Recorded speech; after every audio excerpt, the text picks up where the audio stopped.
अगला स्टॉक है नीरज चंपावत उत्तराखंड से। नीरज जी बताइए। नीरज जी नमस्कार। जो आपने ब्रेक से पहले जिस मुद्दे पर बात हो रही थी उसी से जुड़ा हुआ मेरा सवाल है। जो पोर्टफोलियो आप कह रहे थे कि 3.5-4 साल में आपको करना चाहिए, तो इसीलिए मैंने लॉन्ग टर्म के लिहाज से आईपीएल, मुझे जो आईपीएम अलॉट हो गया, मैंने जितना सोच समझ करके उसमें देखा कि लिस्टिंग गेन का कुछ बन रहा था, लेकिन उसके बाद से उसमें कभी भी वो अपनी खरीद की प्राइस पर नहीं आया।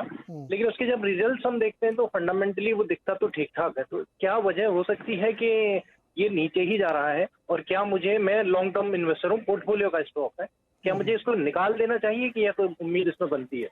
ओके, पहले तो सरवन जी से व्यू लेते हैं। सरवन जी, इंडिया पेस्टिसाइड्स जी 2-2.5 साल हो गए लिस्टिंग की, उसको शायद नहीं 2 साल हुए जी मेरे ख्याल में। जी बताइए।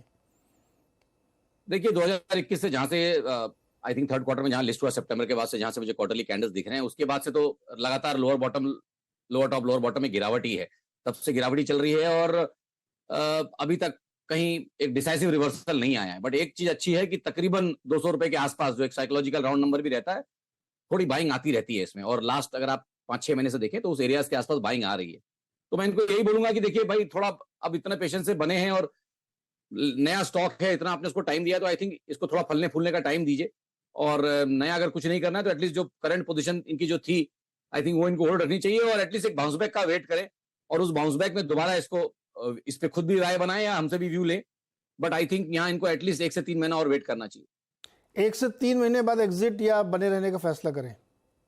थैंक यू नीरज जी, तो 1 से 3 महीने तक रुकिए, उसके बाद करिए। इसमें मैं श्योर नहीं हूँ, लेकिन ऐसी मैंने खबरें सुनी कि कुछ सक्सेशन के इश्यूज हैं फैमिली के अंदर, तो इस वजह से भी थोड़ा सा प्रदर्शन स्टॉक वाइज कम दिख रहा है। लेकिन रिजल्ट्स अच्छे आते हैं, इसमें कोई दो राय नहीं। जब भी आप रिजल्ट देखेंगे तो उसके रिजल्ट अच्छे ही दिखेंगे आपको, लेकिन थोड़ा सा इसमें दिक्कत है।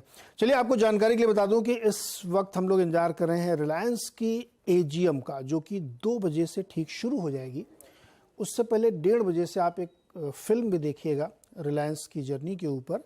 और आज की जो एजीएम है उसमें जो लोग सुनना चाहते हैं क्या कि जियो फाइनेंशियल जो अभी लिस्ट हुई कंपनी, उसमें कंपनी का प्लान्स क्या है, कैसे किस तरीके के बिजनेसेस आएंगे उसमें, कब कैसे रोल आउट होगा। चूँकि अब लिस्ट हो गई, अब तो क्वार्टरली रिजल्ट्स भी देने पड़ेंगे। साथ ही जियो प्लेटफॉर्म और जियो रिलायंस रिटेल RRVL, इनकी लिस्टिंग का क्या प्लान है, क्योंकि 5 साल हो रहे हैं अब उनकी लिस्टिंग की चर्चा की गई थी 19 के जियो में। तो क्या उस बारे में भी कोई चीज़ सुनाई देगी, इन्वेस्टर ये भी जानना चाहते हैं। न्यू एनर्जी के कई सारे गीगा प्लांट अनाउंस किए गए थे, वहाँ का क्या अपडेट है, क्या न्यू एनर्जी में कुछ और इन्वेस्टमेंट कैपेक्स प्लान किया जा रहा है, इस पर भी लोग सुनना चाहते हैं। तो आज की एजीएम बहुत ज़्यादा लोगों की प्रतीक्षा है कि क्या हो सकता है, क्या होने वाला है। और हमेशा हमने देखा है कि रिलायंस की एजीएम में जो प्लान सामने आते हैं एग्जैक्टली उसी टाइमलाइन से उनको फॉलो किया जाता है। तो ये बड़ी दिलचस्पी का इशू होता है। जैसे मैं हमेशा उनकी एजीएम को एक बार सुन लेता हूँ, फिर मुझे लगता है कि वो आपको खाली उसमें टिक लगाने रहते हैं कि अच्छा ये हो गया, ये हो गया, ये हो गया। तो इसलिए रिलायंस की एजीएम बहुत इंपॉर्टेंट होती है। मुझे नहीं लगता कि किसी कंपनी और की एजीएम इतनी ध्यान से सुनी जाती है जितनी रिलायंस की, क्योंकि इसमें जो बताया जाता है वही होता है एग्जैक्टली, और एक बिग पिक्चर का व्यू आपको मिलता है। तो जो इस समय अभी तक तो हम लोग 3 देखते हैं, एक नया फाइनेंशियल बिजनेस भी आ गया है।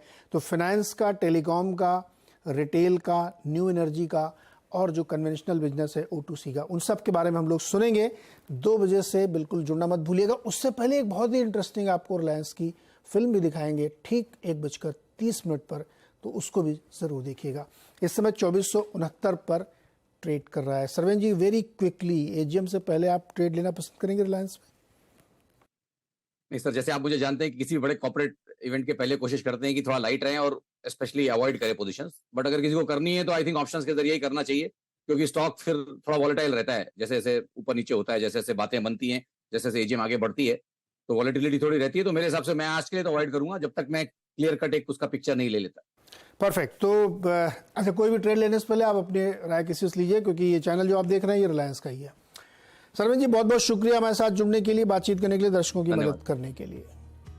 और फिलहाल मार्केट पे एक क्विक रिव्यू वैसे ही पड़ा हुआ जैसे हम लोगों ने शो की शुरुआत की थी 45 मिनट ऊपर। बता दें कि मनी कंट्रोल पर दिए गए विचार एक्सपर्ट्स के अपने निजी विचार होते हैं। वेबसाइट या मैनेजमेंट इसके लिए उत्तरदायी नहीं है। यूजर्स को मनी कंट्रोल की सलाह है कि कोई भी निवेश निर्णय लेने से पहले सर्टिफाइड एक्सपर्ट की सलाह लें।